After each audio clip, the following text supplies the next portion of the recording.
بسم اللہ الرحمن الرحیم۔ رب ذوالجلال کے بابرکت نام سے شروع کرتا ہوں جو دلوں کے بھید خوب جانتا ہے۔ شب معراج کا تفصیلی بیان۔ معراج کے لفظی معنی بلندی کے ہیں۔ واقعہ معراج کی حقیقت کا یقینی ثبوت خود نبی کریم صلی اللہ علیہ وآلہ وسلم کی ذات مبارکہ ہے۔ یہ وہ واقعہ ہے جب اللہ رب العزت نے پلک جھپکنے میں اپنے بندے کو ساتوں آسمانوں کی سیر کروائی اور انہیں خود اپنی زیارت سے مشرف کرایا۔ اللہ تعالیٰ قرآن کریم میں اس واقعے کا تذکرہ کچھ اس طرح فرماتے ہیں، اور پاک ہے وہ ذات جو ایک ہی پل میں اپنے بندے کو مسجد الحرام سے مسجد اقصی تک لے گئے۔ واقعہ معراج ماہ رجب کی 27 تاریخ کو پیش آیا۔ اس واقعے کو اسلامی تاریخ میں بڑی اہمیت حاصل ہے۔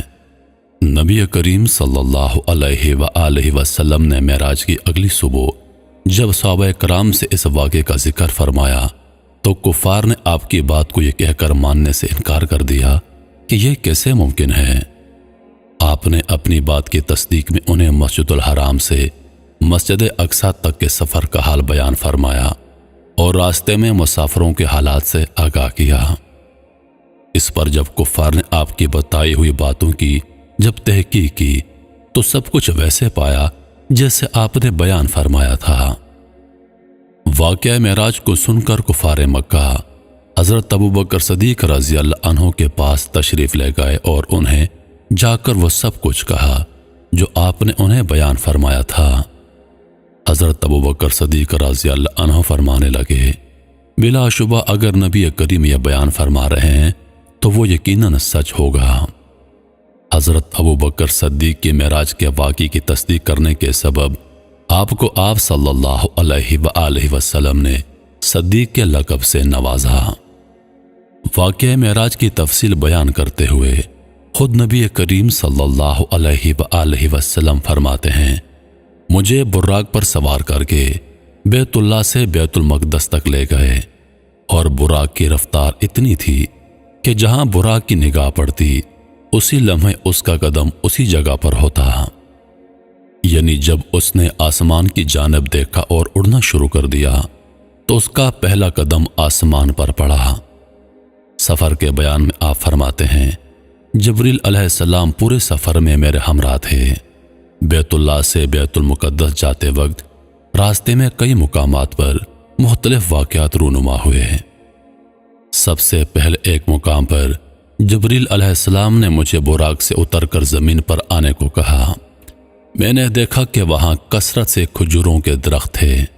پھر فرمایا، اے حبیب خدا، یہاں اس زمین پر 2 رکعت نماز ادا کیجیے۔ لہٰذا میں نے ایسا ہی کیا۔ جب میں نے نماز ادا کر لی تو جبریل امین علیہ السلام فرمانے لگے، اے محبوب خدا، کیا آپ جانتے ہیں آپ نے یہ کس مقام پر نماز ادا کی ہے؟ میں نے فرمایا نہیں، تو جبریل امین علیہ السلام نے بتایا، رسول خدا، یہ یثرب کا علاقہ ہے، یہ وہ جگہ ہے جو بعد میں مدینہ کہلائے گا، اور یہ وہ مقام ہے جب آپ مکہ کے لوگوں کو اسلام کی دعوت دیں گے تو وہ آپ کو ستائیں گے۔ آپ ہجرت فرما کر یثرب یعنی مدینہ میں تشریف لائیں گے، اس لیے میں نے سب سے پہلے آپ کو اس سرزمین کا تعارف کروا دیا ہے۔ پھر وہاں سے ہم روانہ ہو گئے۔ چند پل گزرے تھے کہ مجھے ایک اور سرزمین پر اتارا۔ پھر فرمایا، پیغمبر خدا، یہاں بھی 2 رکعت نماز ادا کیجیے۔ میں نے وہاں بھی 2 رکعت نماز ادا کی۔ پھر جبریل امین علیہ السلام نے مجھے بتایا، حضور، یہ وادی سینا ہے اور یہ شجر موسیٰ ہے، یہی وہ مقام ہے جہاں موسیٰ علیہ السلام اللہ تبارک و تعالیٰ سے کلام فرمایا کرتے تھے، اور یہی انہیں نبوت عطا کی گئی۔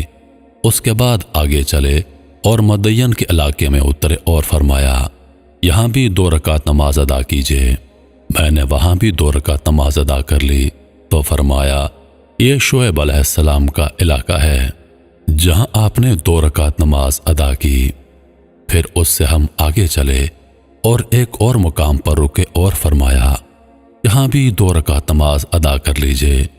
میں نے 2 رکعت نماز ادا کی تو جبریل علیہ السلام نے کہا، آپ کو پتہ ہے یہ کون سی سرزمین ہے؟ یہ مقام اللحم ہے، یہاں عیسیٰ علیہ السلام کی ولادت ہوئی تھی۔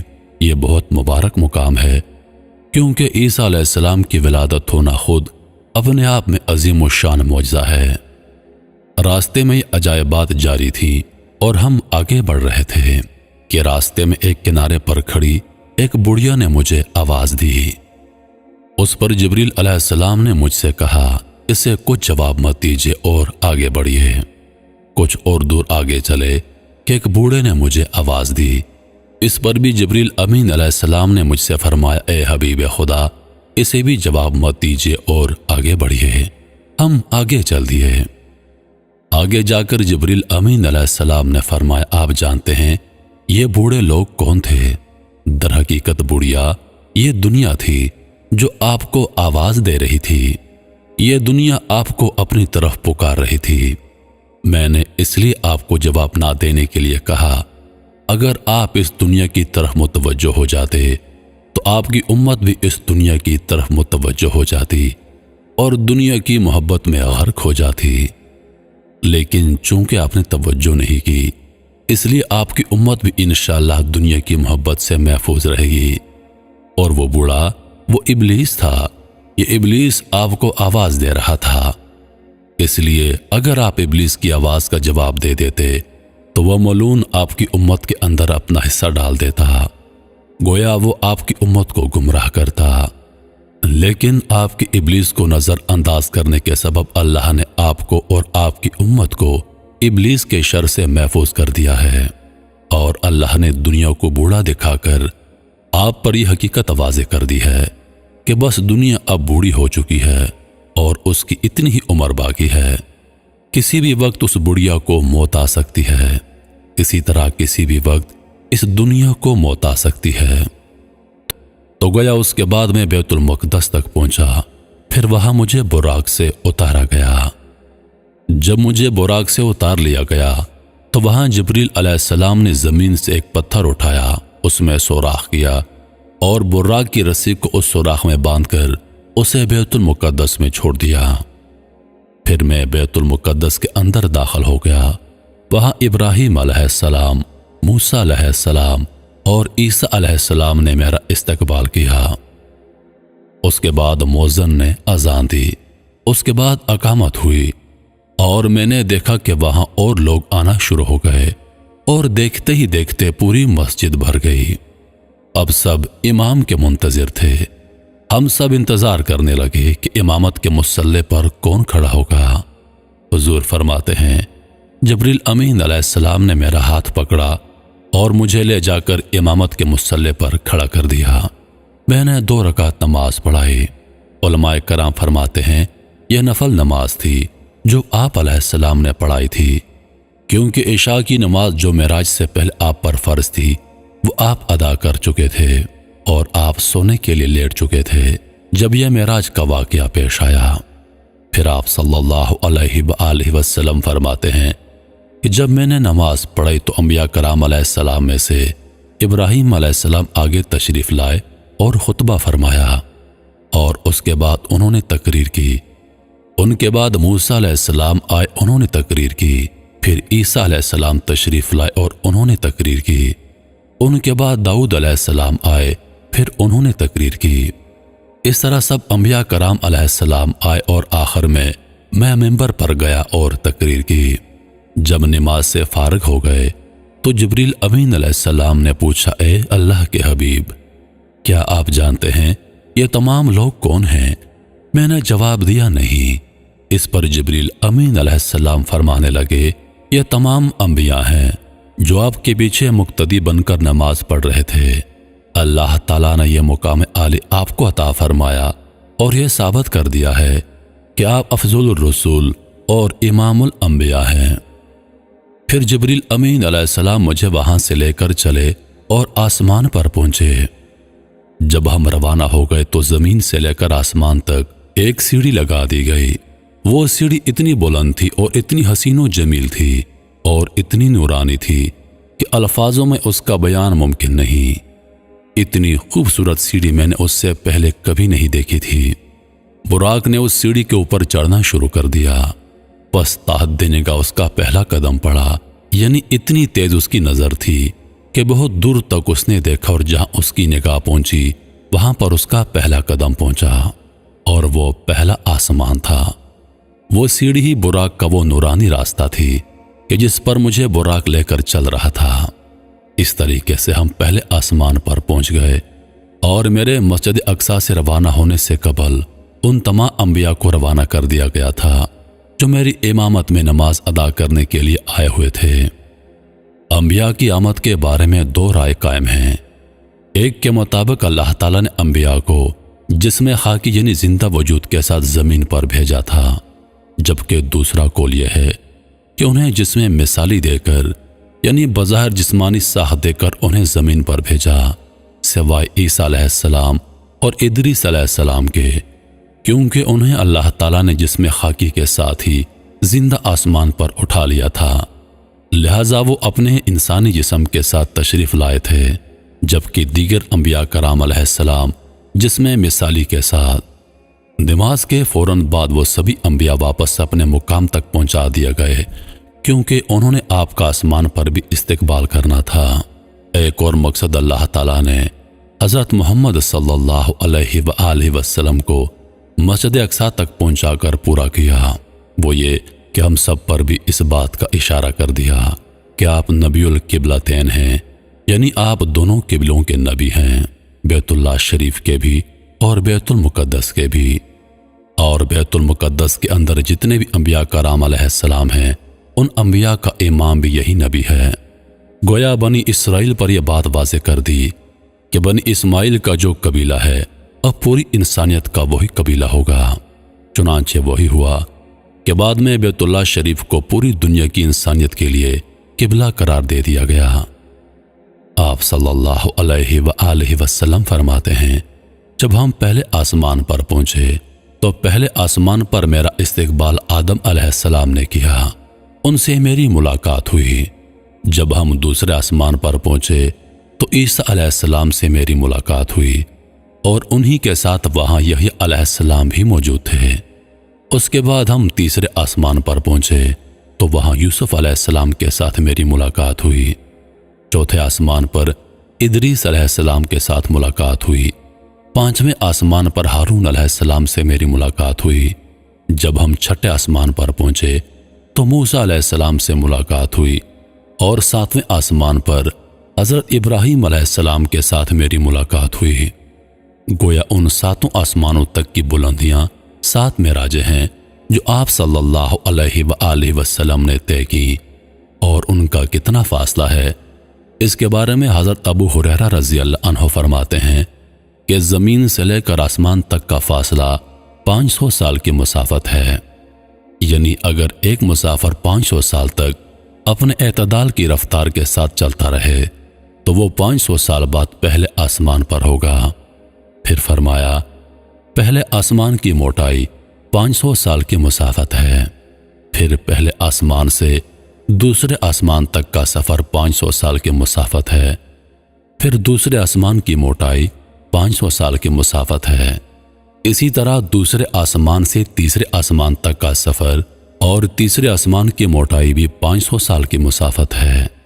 اب اسی طرح ہر آسمان کا فاصلہ اور اس کی موٹائی 500 سال کی مسافت ہے۔ اگر اس دورانیوں کو ضرب دی جائے تو ہمیں اندازہ ہوتا ہے یہ تمام سفر کا دورانیہ 7000 سال کی مسافت بنتا ہے۔ ساتوں آسمانوں پر انبیاء کرام علیہ السلام کی ملاقات اور ترتیب کی تفصیل کچھ یوں ہے۔ ساتوں آسمانوں کا فاصلہ اور ان کی موٹائی تک کا سفر جو کہ 7000 سال کی مسافت بنتا تھا، حضور نبی کریم صلی اللہ علیہ وآلہ وسلم چند لمحوں میں طے کرنے کے بعد جب 7ویں آسمان پر پہنچے تو وہاں سے آگے سدرۃ المنتہا تک پہنچنے کا سفر شروع ہوا۔ جب حضور صلی اللہ علیہ وآلہ وسلم جبریل علیہ السلام کے ساتھ سدرۃ المنتہا تک پہنچ گئے تو فرمانے لگے، اے پیغمبر خدا، اس سے آگے میں آپ کے ساتھ نہیں جا سکتا۔ فرمایا، اے جبریل، تو میرا رفیق سفر ہے اور تم مجھے یہاں تنہا چھوڑ رہے ہو۔ جبریل امین علیہ السلام فرمانے لگے، حضور، اگر میں اس سدرۃ المنتہا کے مقام سے آگے بڑھا تو تو اللہ تبارک و تعالیٰ کے جلال اور کبریائی کے نور کی وجہ سے میرے پر جل جائیں گے، اس لیے میں اس سے آگے نہیں جا سکتا۔ سدرۃ المنتہا کو سدرۃ المنتہا اس لیے کہتے ہیں کہ یہ سارے کمالات کی انتہا ہے، کوئی کمال نیچے کا اوپر نہیں جا سکتا، اور کوئی فرشتہ حتیٰ کہ حضرت جبریل علیہ السلام بھی اس سے اوپر نہیں جا سکتے۔ سدرۃ المنتہا وہ مقام آیا جہاں جبریل امین علیہ السلام کی پرواز بھی تھم گئی، لیکن شان رسول اللہ صلی اللہ علیہ وآلہ وسلم یہ تھی کہ اس مقام سے بھی آگے ان کی پرواز جاری تھی۔ اس سے ہم رسول اللہ صلی اللہ علیہ وآلہ وسلم کے مقام کا اندازہ لگا سکتے ہیں۔ پھر نبی کریم صلی اللہ علیہ وآلہ وسلم سدرۃ المنتہا تک پہنچے، اور یہ ان کی 8ویں معراج تھی۔ اب سدرۃ المنتہا کی موٹائی کا جو فاصلہ ہے وہ 500 سال تک کا ہے، اس کے اوپر بھی آپ صلی اللہ علیہ وآلہ وسلم پہنچے، اور یہ ان کی 9ویں معراج ہوئی۔ یہ مقام صریف الکلام تھا۔ حضور نبی کریم صلی اللہ علیہ وآلہ وسلم فرماتے ہیں، یہ وہ مقام تھا جہاں فرشتے تقدیریں لکھتے ہیں، اور جب میں اس مقام پر پہنچا تو مجھے ان کے تقدیر کے قلم کے لکھنے کی آوازیں آ رہی تھیں۔ وہ آوازیں میں نے سنی، اور یہ ان کی 9ویں معراج، اور اس سے اوپر جب وہ وہاں سے گئے ہیں تو یہ ان کی 10ویں معراج تھی، اور یہ مقام اہلیت تھی جو اللہ تبارک و تعالیٰ کے حضور آپ صلی اللہ علیہ وآلہ وسلم پیش ہو گئے۔ اللہ تبارک و تعالیٰ کو نور کے پردے میں براہ راست آپ صلی اللہ علیہ وآلہ وسلم نے دیکھا۔ آپ صلی اللہ علیہ وآلہ وسلم اس بارے میں فرماتے ہیں، میں نے ایک نور اعظم کو دیکھا، میں نے اللہ تبارک و تعالیٰ کی کبریائی میں خود اللہ کا دیدار کیا، تو یہ مقام اہلیت تک آپ پہنچے۔ تو اس طرح یہ کل 10 معراجیں ہو گئیں، یعنی ایک زمینی مقام سے 10 بلندیوں تک 10 سیڑھیوں کے ذریعے آپ کو لے جایا گیا، اور اس طرح آپ کی کل 10 معراجیں ہو گئیں۔ آپ کی ہر معراج میں اللہ تبارک و تعالیٰ کی حکمتیں ہیں۔ بس تو حضور نبی کریم صلی اللہ علیہ وآلہ وسلم کی پہلے آسمان پر اللہ تبارک و تعالیٰ نے ساری انسانیت کا جو باپ تھا، جو نبی تھا، یعنی بابا آدم علیہ السلام سے ملاقات کروائی۔ انہوں نے آپ صلی اللہ علیہ وآلہ وسلم کا استقبال کیا۔ حضرت آدم علیہ السلام ابو الانبیاء ہیں اور ابو البشر بھی ہیں، اور سب سے بڑے ہیں۔ تو جیسے جب ہم کسی کے گھر جاتے ہیں اور سب سے پہلے بڑوں سے ملاقات کرتے ہیں، اسی طرح سب سے پہلے استقبال کے لیے آدم علیہ السلام کو بھیجا گیا۔ اللہ تبارک و تعالیٰ نے سب سے پہلے آدم علیہ السلام سے آپ کی ملاقات کروائی، پھر دوسرے آسمان پر عیسیٰ علیہ السلام نے آپ کا استقبال کیا۔ اس ملاقات میں اشارہ اس بات کی طرف تھا کہ قریب قیامت کے اندر اس دین محمدی کو جو تقویت ملے گی وہ عیسیٰ علیہ السلام کے ذریعے ملے گی۔ حضرت عیسیٰ علیہ السلام وہ ہوں گے جو قیامت کے نزدیک جو زمین پر تشریف لائیں گے اور پورے دین اسلام کو عام کر دیں گے۔ تو گویا یہ وہ وعدہ تھا، وہ نصرت کا وعدہ جو تمام نبیوں سے اللہ تبارک و تعالیٰ نے لیا تھا۔ اللہ نے تمام نبیوں سے عہد لیا تھا کہ وہ جو نبی آئے گا تم سب اس پر ایمان لاؤ گے۔ اگر وہ تمہارے زمانے میں آ گیا یا تم اس کے زمانے میں آ گئے تو تم ضرور اس کی نصرت کرو گے۔ تو ہر نبی دعا کیا کرتا تھا کہ کاش ہمیں اس نبی کا زمانہ مل جائے کہ ہم محمد کی نصرت بھی کریں، کیونکہ ایمان تو ہم لے آئے ہیں۔ لیکن کسی کی دعا قبول نہ ہوئی سوائے عیسیٰ علیہ السلام کے۔ اللہ تبارک و تعالیٰ نے زندہ سلامت انہیں آسمان پر اٹھا لیا۔ اب وہ قیامت کے نزدیک دنیا میں تشریف لائیں گے اور اس دین محمد کی نصرت کریں گے، اور اسلام کا دین پوری دنیا میں عام ہو جائے گا۔ حضور نبی کریم صلی اللہ علیہ وآلہ وسلم کی عیسیٰ علیہ السلام کے ساتھ یحییٰ علیہ السلام سے بھی ملاقات ہوئی، کیونکہ وہ عیسیٰ علیہ السلام کے خالازاد بھائی ہیں، اس لیے وہ ان کے ساتھ ہی دوسرے آسمان پر ملے۔ اس کے بعد تیسرے آسمان پر پہنچے تو وہاں یوسف علیہ السلام سے آپ کی ملاقات ہوئی۔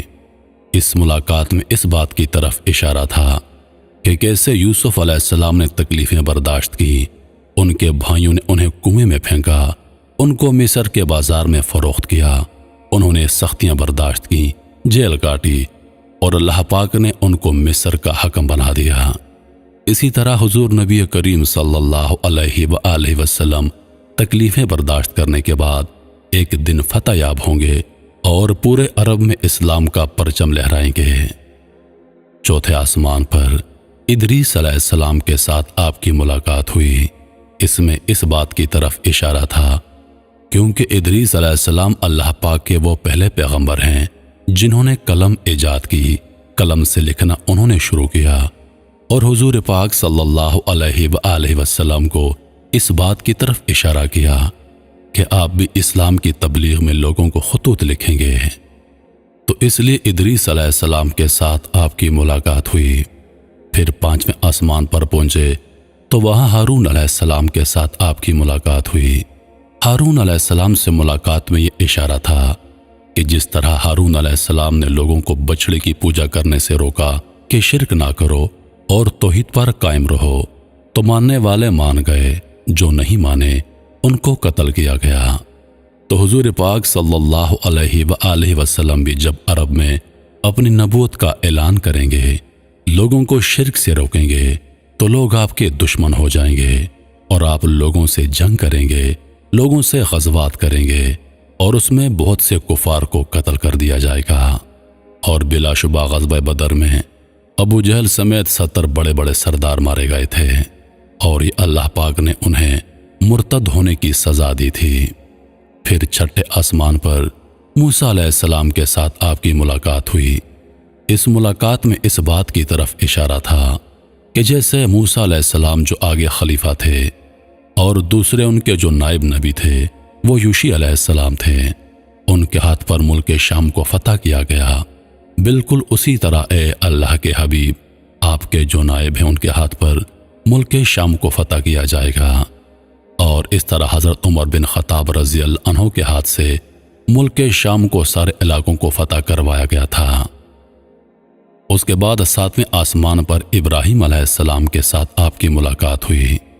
اس ملاقات میں اشارہ اس بات کی طرف تھا کہ آپ کے وہ جد امجد ہیں جنہوں نے بیت اللہ کی تعمیر کی اور بیت المعمور کی طرف سے ٹیک لگائے ساتویں آسمان پر بیٹھے تھے، جس سے ظاہر کیا گیا کہ جیسے انہوں نے بیت اللہ کی تعمیر کی اور بیت اللہ حج کے لیے ہے، تو فرمایا اے حبیب خدا آپ بھی اسی طرح بیت اللہ کا حج ادا کریں گے۔ تو اس طرح یہ 7 معراجیں اپنی اپنی حکمتوں میں مکمل ہو گئیں۔ اس کے بعد آپ 7ویں آسمان سے سدرۃ المنتہا کی جانب بڑھے، اور یہ ان کی 8ویں معراج تھی۔ اس معراج میں اشارہ اس بات کی طرف کیا کہ سدرۃ المنتہا چونکہ انتہا ہے ہر چیز کی، تو آپ صلی اللہ علیہ وآلہ وسلم کو بھی آپ کی فتح کی انتہا ملے گی۔ آپ نے بڑی جنگیں لڑی، بڑے غزوات کیے، کفر سے ٹکراتے رہے۔ اس کے بعد پھر مقام شریف الکلام پر پہنچے، اور یہ ان کی 9ویں معراج تھی۔ اس میں اشارہ اس بات کی طرف کر دیا گیا کہ آپ کو غزوہ تبوک پیش آئے گا، اور غزوہ تبوک میں یہود و نصارہ کے ساتھ ہوگا، اور نصارہ کے جو بادشاہ ہیں وہ تبوک لے کر آئیں گے، تو اللہ تبارک و تعالی آپ کو ان پر فتح عطا فرمائیں گے۔ اس کے بعد آپ صلی اللہ علیہ وآلہ وسلم کی 10ویں معراج شروع ہوئی، یہاں تک کہ آپ اللہ کے سامنے پہنچ گئے۔ یہ مقام اہلیت میں آپ کی ملاقات ہو رہی ہے، اور براہ راست آپ اللہ تعالیٰ سے کلام فرما رہے ہیں۔ یہ وہ مبارک مقام تھا جہاں ظاہری طور پر پورے وجود کے ساتھ آپ کی اللہ پاک سے ملاقات ہو گئی، اور یہاں اشارہ اس بات کی طرف کر دیا گیا کہ اب آپ کا کمال انتہا کو پہنچ جائے گا، آپ اپنے مقصد میں کامیاب کر دیے جائیں گے۔ اور چونکہ آپ اس وقت اللہ کے سامنے موجود تھے، تو اس میں آپ کو یہ بات واضح کر دی گئی کہ 10ویں ہجری میں آپ اس دنیا فانی سے رخصت ہو کر اللہ تبارک و تعالیٰ کے پاس پہنچ جائیں گے، یعنی آپ وصال فرما جائیں گے، اور 10ویں ہجری میں ہی آپ کا وصال ہو گیا۔ اس مکمل واقعے میں بے شمار عجائبات ہیں۔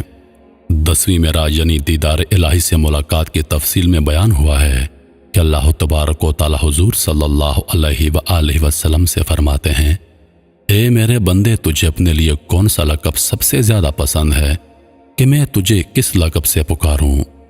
اے میرے محبوب مجھے بتا کہ تجھے کون سا لقب سب سے زیادہ محبوب ہے؟ نبی کریم صلی اللہ علیہ وآلہ وسلم فرماتے ہیں مجھے عبدی سب سے زیادہ محبوب ہے۔ عبدی عربی زبان کا لفظ ہے اور اس کا مطلب ہے بندہ۔ آپ فرماتے ہیں اے اللہ میں تیری بندگی کروں اور تیرا بندہ بنوں، یہ مجھے سب سے زیادہ پسند ہے۔ انسان اللہ کا بندہ اور وہ اس کا معبود ہے۔ واقعہ معراج ایک ایسا واقعہ ہے کہ سائنس اور ٹیکنالوجی کے اندر بھی اس کا کوئی جواب نہیں۔ جب آپ کی اللہ سے ملاقات ہوئی تو اللہ نے 3 تحفے آپ کو پیش کیے۔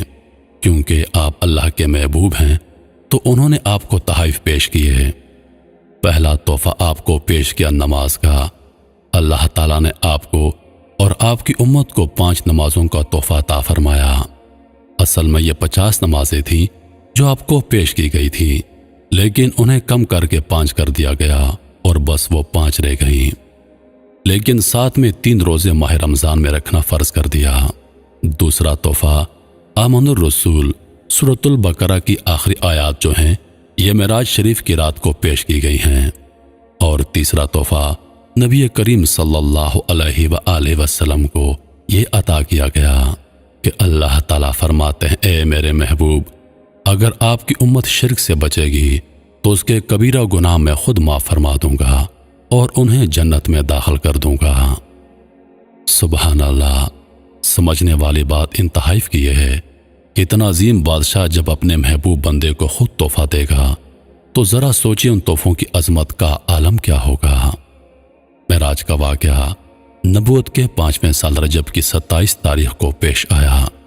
اس سال کو عربی زبان میں عام الحزن یعنی غم کا سال کہا جاتا ہے، کیونکہ اس سال میں آپ کی زوجہ حضرت خدیجہ رضی اللہ عنہا اور آپ کے چچا ابو طالب کا انتقال ہو گیا تھا۔ آپ شدید غم میں مبتلا تھے۔